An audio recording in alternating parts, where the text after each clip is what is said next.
নমস্কার বন্ধুরা, চম্পাস কিচেনে সবাইকে স্বাগত জানাই। আজকের রেসিপি হচ্ছে রুই মাছের সর্ষে পোস্ত। খুব সহজে ঘরে থাকা উপকরণ দিয়ে চটজলদি এই রান্নাটা আমি কি করে করি, চলো তার রেসিপিটা চটপট দেখে নেওয়া যাক। আর দেখেই বুঝতে পারছো এটা গরম ভাত দিয়ে খেতে কতটা অসাধারণ লাগবে।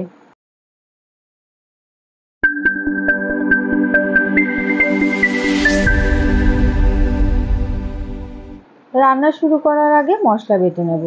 মিক্সিং জারে দিয়ে দিচ্ছি 1 টেবিল স্পুন হলুদ সর্ষে, 1 টেবিল স্পুন কালো সর্ষে আর 2 টেবিল স্পুন পোস্ত দানা। প্রথমে এগুলোর একটা ড্রাই পাউডার করে নিচ্ছি। সর্ষে পোস্ত গুঁড়ো করে নেওয়া হয়ে গেছে। এবারে এর মধ্যে সবার প্রথমে দিয়ে দিচ্ছি খুব সামান্য 1/4 টিস্পুন লবণ, দেব 3টে কাঁচা লঙ্কা আর সামান্য জল।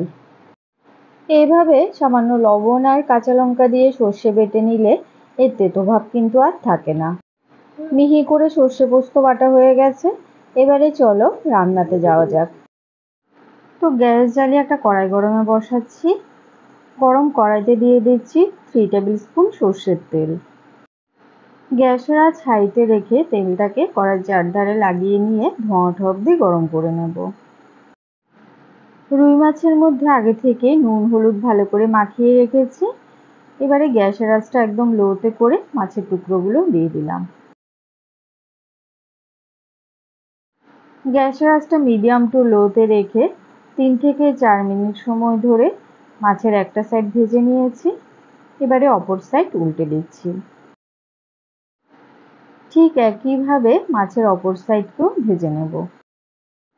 হাই ফ্লেমে কখনোই মাছ ভাজবে না, এতে করে মাছগুলো বাইরে থেকে পুড়ে যাবে আর ভেতরে কাঁচা থেকে যাবে। দুদিক থেকেই লাল লাল করে মাছ ভাজা হয়ে গেছে। এবারে ভালো করে তেল ছেঁকে একটা প্লেটে নামিয়ে রেখে দিচ্ছি।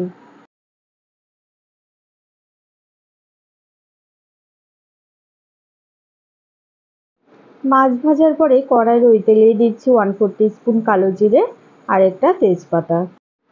4-5 সেকেন্ড পরে দিচ্ছি বেটে রাখা সর্ষে আর পোস্ত। সর্ষে পোস্ত বাটা দেওয়ার পরে কিন্তু এটাকে তেলের মধ্যে খুব বেশি সময় ধরে কষাবো না।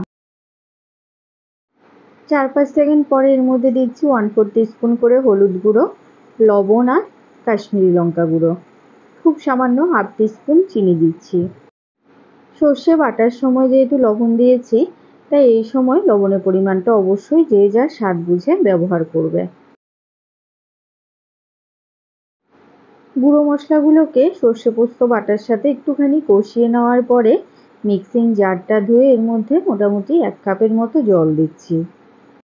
খুব বেশি সময় ধরে সর্ষে বাটা যদি কষানো হয় তাহলে সর্ষে খেতে কিন্তু তেতো লাগবে, তাই এই কাজটা একটুখানি চটজলদি করতে হবে।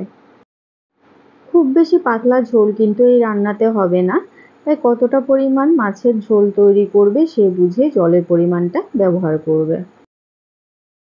গ্যাসের আঁচটা হাইতে করে দিয়েছি। গ্রেভি বেশ ভালোভাবে ফুটে উঠেছে।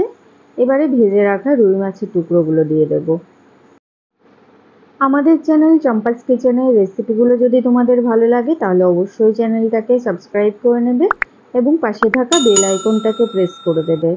এতে করে যখনই আমি নতুন ভিডিও আপলোড করব সাথে সাথে নোটিফিকেশন তোমাদের কাছে পৌঁছে যাবে।